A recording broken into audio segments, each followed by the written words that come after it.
It's late, you're tired. Many of you want to go. I'll try and keep this quick. In a way, with this, what I want to do is draw together some of the things that we've talked about in the last few days, draw together some of those ideas, and I also want to send you away with some things to do, some things to think about. So let's think about the world as it is now. Let's think about how connected this world is. This is from a British newspaper, The Eye. You can see the date on it there. Earlier this year, every 60 seconds, 1.5 million songs streamed on Spotify, 800,000 files uploaded on Dropbox, 3.8 million search requests on Google, 18,000 Tinder matches. May I just say, thinking about the demographic of this audience, how glad I am that I'm too old to go dating, because you've just made it so complicated for yourselves. In my day, there was one other person your age in the village, and that's who you dated. You know, it was just so simple. Anyway, look at that, how connected we are. The whole world connected together. The whole world on its pads and its notebooks and its phones continuously. We're all interconnected. And as a result of that, we've had people this week talking about Internet of Things and Hack My House and that sort of thing. All sorts of equipment that in my young day you wouldn't have considered as having intelligence, developing intelligence. But is this a good thing? So if we look at these pictures here, and I'm just going to bring up a couple of these points here from these URLs. Samsung's over-the-top Family Hub smart fridge is now on sale. The key phrase there is over the top. What is it we want our fridges to be doing for us?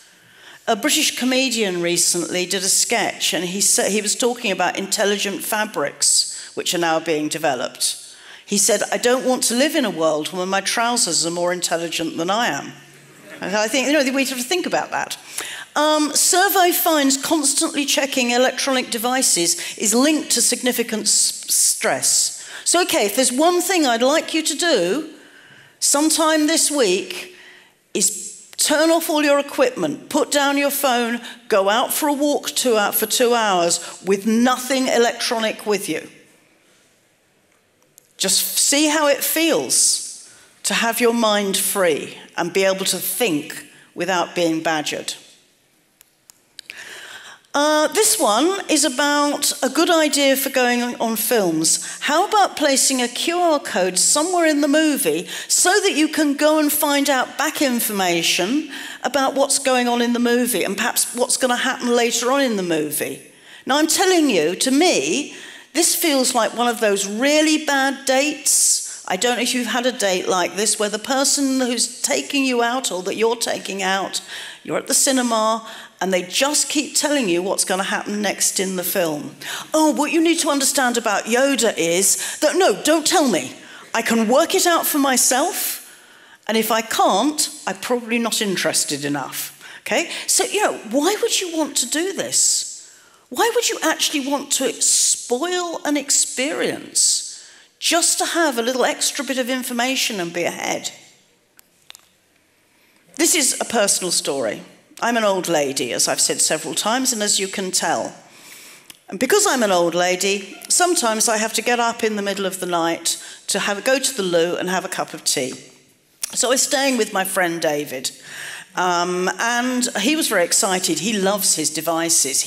Anything new. Latest iPhone, latest iMac, blah, blah, blah. New devices. Anyway, he bought himself an internet-enabled Wi-Fi doorbell with a sensor detector in it. And I was staying at his house while he went away and did some training courses elsewhere. So in the middle of the night, I get up, I go downstairs, walk towards the kitchen. Suddenly there's this terrible groaning noise from the table. Going, what is going on here? And then I realised he'd bought himself this device, he'd put it on the table, he'd set it going, but he hadn't actually put it in place. So the groaning noise was him at 2 o'clock in the morning in his hotel room, waking up because his iPhone's just told him that somebody's walked past the doorbell. So then we had a little conversation, person to person, discussing the merits of me being up in the middle of the night in his house and the merits of him having a doorbell that's just too busy for its own or anybody else's good. Devices aren't always useful. So, now I come to a serious point. This is a survey that was done recently by a UN organisation, and you can get the full article on NN Group, which I recommend for anybody interested in looking at user experience. This was a survey of the level of skill with computers across several 100,000, so it was statistically significant, working people, they're in jobs, between 18 and 65, they're not old, in the 33 richest countries in the world. And look, a quarter unable to use a computer at all. Who are we building software for? The next brown and orangey bits, that sector is people who are only able to do very simple tasks. If I show you a list of emails, can you find me an email by Jan? Any email by Jan?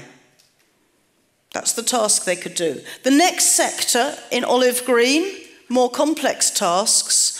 Can you find me an email from Jan to Tibor about the HUSTEF conference? That was the level of complexity. Who are we building software for? That green sector at the top, 3 to 5% people who can do more complex tasks with their computer, their iPhone, if they've got one. We are sitting in that little percentage there. And every time we sit in a room and we say, oh, we're diverse because look, there's men and women in the room. There's people of different ethnicities in the room. There's people from different countries. We've got some neurodiversity. We're still being diverse only in that 3 to 5%. Who are we building software for? Too often, we're building it just for ourselves. So do we all have access? These are both stats about the UK. It may be different in your country, but I doubt it. I doubt it. Because in most countries in the world, there are people without bank accounts. So in the UK, this particular survey, even the richest fifth of the population, there were people who do not have bank accounts. They presumably keep their money under the bed, or possibly in land or jewellery or something similar. The poorest fifth, those basic bank accounts, they are predicated on the idea that you go into the bank. You see somebody in the bank before you are allowed to take money out. You do not have a Visa card. You do not have a debit card. You might be allowed to use cheques if you're very, very well behaved. And are we all connected? Not everybody in the UK and not everybody in your country will have internet access. So in the UK, 1.1% have poor internet access. A large number of people with limited internet speed. Ooh, it's stopped. Some people don't have mobile access either. In some places in the UK, and it's going to be true in your country as well, a mobile phone is of no use to you. A computer is of no use to you except as a standalone device. Who are we building software for? Now, for some of you, this may not matter. It may be that all your customers are 25 to 30-year-olds living in cities on broadband with all the latest devices and fully literate. But if you're building government websites or banking websites or retail websites or anything where the general public needs access to something, or you'd like them to have access, you need to consider this. This bit is again from the newspaper, and again, this is just to show we don't always think of everything. The Football World Cup. In parallel, in the UK, there was an alternative Football World Cup, which is all the countries in the world that aren't acknowledged. All the places that consider themselves to be separate countries, but aren't treated as separate countries. They had their own World Cup. Just think about that. There's people who don't feel like they're part of what the rest of us consider to be the world. So that same day, look at this statistic in the same paper. Adults who have never used the internet. Adults who have never used the internet. Not everybody's connected, not everybody's interested. How long does it take to save up for an iPhone? A long time in some countries. So if you're in Lagos, you need to work 133 days to be able to afford to buy an iPhone. Do you think that's going to be a high priority? In Zurich, 4.7. Who are we building the software for? Where I was living till recently in the UK, there was a block of flats which were for people who are elderly and not well off. And these were always a waiting list for these. And just recently, in the last couple of years, they realised there were flats empty. They couldn't work out why. But then you look at the situation, it used to be that to get one of those flats, you walked down to the council office and you spoke to a person and they put you on a list. But then the council decided everything was going to be done online, because that's the modern way. Which people are least likely to be online? The poor, the out of work, the impoverished, the less well-educated, the people living in rural areas. We need to think about those people whenever we're trying to provide a service through software. Is there an alternative they can use? And then, what are the experiences that we are being offered? Not always good.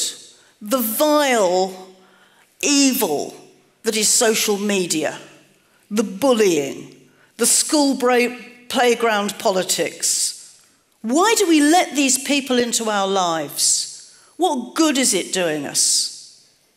Yeah, lots of good actually. Lots of things that are really good about all of those things. But why are we letting people into our house if they're not making us feel better?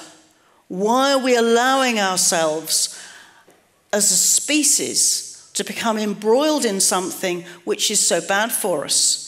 UX, I do a lot about UX, I teach a lot about UX, there's a lot of great things about it, making a beautiful user experience.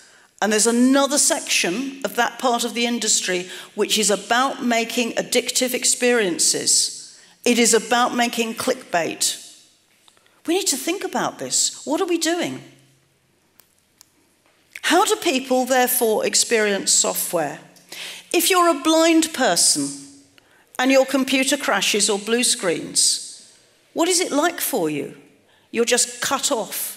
The speech reader no longer speaks to you and you don't know why. I worked on some software which was a payroll system, and it no longer fitted into the overnight batch, which ran on a Wednesday night. The IT people, their solution to this was to move it to the Thursday night batch. And they were fine with that because they all got paid directly into their bank accounts by bank transfer. But there were a group of manual workers in this organisation who were paid every Friday in cash. The reason the batch ran on a Wednesday night was because on Thursday, that cash was put into the pay packets, the envelopes, and couriered up to where those manual workers were working.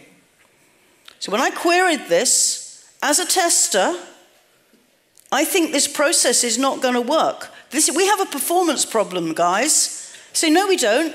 The batch runs through on time on a Thursday night. No, guys, we have a performance problem because the motorcyclist couriers cannot get up the road fast enough to deliver the money. Well, that's not part of the IT system. I'm sorry, guys, it's part of the system we're delivering. What is the solution to this? And they said to me, well, that's all right. We'll pay them on Monday instead. Is that going to work? What's going to happen here? These manual workers, what do you think they're going to do when we just say to them, oh, sorry, you're not getting your money this Friday. You're getting it Monday. Strikes, union action. And why? Because it's kids' food on the table. It's about whether they can pay their rent. This is not trivial. Farmers trying to get their farm payments done. There was a report that filling in the forms, the EU farm subsidy forms, that took about 3 hours to do on paper, same set of forms put online as websites. Somebody reported, one of the farmers, I've been doing this for 3 days now, and I'm still only halfway through. Why? Not on broadband. System developed by people with fast connectivity to be used by people who are still on dial-up modem because of where they live and because they're busy, because they're already working long days. Farmers were killing themselves. Was this a safety critical system? No, it was a poxy little form on a website. Nobody thought it was safety critical. People killed themselves. Who are we building software for? And there are other examples there that I won't go through now. Doctors unable to reach patients' records. Old people cut off. Old people cut off from using email when their local library moved from Windows XP up to Windows 8. A woman said to me, I'm not going to bother relearning this. You say, oh, well, that doesn't matter. She was in her 90s. She's going to be dead soon. That was her way of communicating with her family and friends all over the world.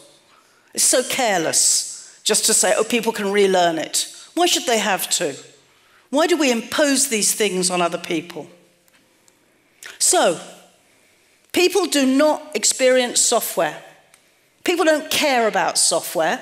We care about software, they don't, unless it goes wrong. People experience emotions and motivations and sensations and relationships and communication. That is what we are delivering. And that is why diversity is so important. Because if we don't understand the diversity of needs, we will only deliver software that we ourselves are happy with. And we are 3 to 5%. What do people want? They want to experience solutions to their problems that work, that are accessible, affordable, timely, legal, useful, profitable, usable, flexible, supportive, engaging, trustworthy, exciting, with the G knocked off the end, and ethical. My experience of software. PowerPoint, you move it to another laptop and it does something completely different. I met a guy called Vijay Kiran recently, and he's a developer, and he said to me, I have a definition of what makes excellent quality software. It has to be excellently engineered, but that's not enough. It has to provide an excellent user experience, but that's not enough. It must also be ethically good. It must be software that is doing good in the world. Do good, leave the world a better place than you found it. The ethics of what we're doing is becoming increasingly important. I'm going to take you right back to that question to Tariq after his wonderful keynote. Who is responsible when somebody is killed? Who is responsible when somebody's injured or is harmed? There is a pressure to improve UX, but at the market share end of it, sometimes that's about clickbait and addiction. There is a pressure from people and what they expect But what we must be careful is that we listen to what they want and need, and we don't force them to change their expectations based on what we deliver to them. Too often, when you talk to ordinary people about their experience of software, they resent it and they put up with it. There's a wonderful, another comedian's sketch. It's a recurring sketch in something called Little Britain. It's called Computer Says No. Yeah, computer says no. And everybody just goes, oh, it's the computer. Yeah, we have to struggle through this. Yeah, it's difficult. It was better when we could talk to somebody, but hey, what can you do? The IT industry's just got us in a stranglehold. And in the middle of that, politics and legislation and government, there's pressure there with regulation. Think about data protection and so on and so forth. Think about why that's needed, how this all starts to fit together. I want you to go away thinking about the whole system. You may sit here thinking you're software testers, but actually you're not just testing the software. Also the device is important. Also the self, the person who is using the software. And by the way, something I'm going to try and do, and I urge you to do, is let's stop using the word user. Because the other industry that refers to their customers as users, they're drug dealers, okay? So, let's just remove the word user from our thoughts. Those people who are using those devices with the software on it, they have family and friends. They are affected also. The tribe that they live within, the community they live within, they are affected too. The whole world is affected. We are not just testing software. We're looking at the product quality, and that's important. We're looking at quality in use, and that's important. We need to think, user experience is called user experience. What experiences are people having? Are we providing ethical, useful, wonderful, beautiful experiences that enrich and enhance people's lives, that enable them to carry out their tasks successfully, that support them in everything they want to do as human beings, as artists, as musicians, as architects, as whatever they want to be? So as practitioners, we have a duty. We have a duty to people who are blind. We have a duty to people who are in difficult jobs like ship's captains. That's a whole another story. It was just a report from the software point of view. It was just a report. But without that bill of lading, the ship couldn't sail. The ship couldn't sail from Mobile. It couldn't load cargo off onto the dock. It couldn't load cargo on. Truckers in lorries were backed up the state highway for miles. They had to get the state guard out to keep control. It was only a little paper report off the printer that didn't look important. We have a duty to the people like Apple user. I didn't talk about his story earlier, but too much, but people who love their gadgets, we have a duty to them to provide the right experience. We have a duty to old people. We have a duty to people in different cultures. We have a duty to people who experience things in different ways. There's a very heartfelt piece in one of the UX community conversation groups the other day by a woman who'd been asked to do a usability test on some software that was being used with people who were refugees coming into a particular country. And she pointed out that to do a usability test with that group providing the usability subjects, those frightened refugees, the whole business of running the usability test, they were going to think they were being interrogated. Why did you give that answer? Is a frightening question sometimes. So even sometimes when we do our best endeavours, if we don't think clearly, we're not thinking within our duty. We have a duty to the world. Our duty is wide. So, the theme for the conference, Sharing diversity knowledge. We need to think about the diversity of people who we serve. We need to think about people who are different from ourselves. We have a great deal of knowledge, and we need to use that knowledge to produce excellent software, well engineered, with a great user experience, but ethically sound as well. By coming to a conference like HUSTEF, we have the opportunity to share and understand and build our knowledge, all of us learning from each other. I want to send you away thinking about the ethical, experiential, engineering qualities that you can bring to your role. That together we actually work to make society and the world a better place. Thank you. Let's see the first question. When books and printing was developed, the majority of the population was illiterate. Can time be the answer for digital literacy? It could be, but I'm going to tell you a story from my own family. When were candles invented? Hundreds and hundreds of years ago. And when were books invented? A few hundred years ago. And reading was around many hundred years ago. When did my family become literate? In about 1860, when they were able to afford to buy candles and have access to books. That's many hundreds of years. Now, my family is not made up of stupid people. It's made up of people who historically were poor and peasants, but they weren't stupid, but they didn't have the opportunity. So the answer is not just time, it's also opportunity. Also, we need to consider that not everybody wants to be digitally literate, and whether they actually have to be. Just because it's convenient for us, it doesn't necessarily mean it's the right answer.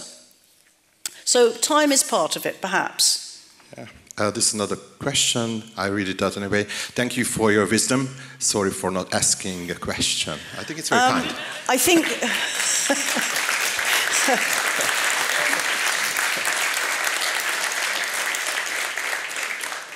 I shall accept the comment gratefully, but just be careful. I'm not that wise.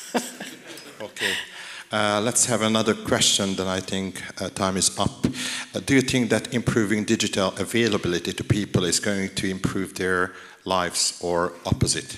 It depends on the digital. Some of it is improving people's lives, there's no doubt about it. And some of it is making it worse. I think this is a concern that comes maybe from the age I am, but as we're giving children digital devices younger and younger, their concentration spans and the ways that they're absorbing information is changing. So I think there is a magnificent place for digital help, digital availability to improve people's lives. But there's a way that it can also be very damaging in terms of people's intellect and the way they process information. I'd also say if we look at that, if we look at things like Internet of Things and interconnectivity, it may look like, for example, having gadgets, phones, devices that are very interconnected and can tell you what's going on where and who's doing what where. That can sound like a wonderful thing.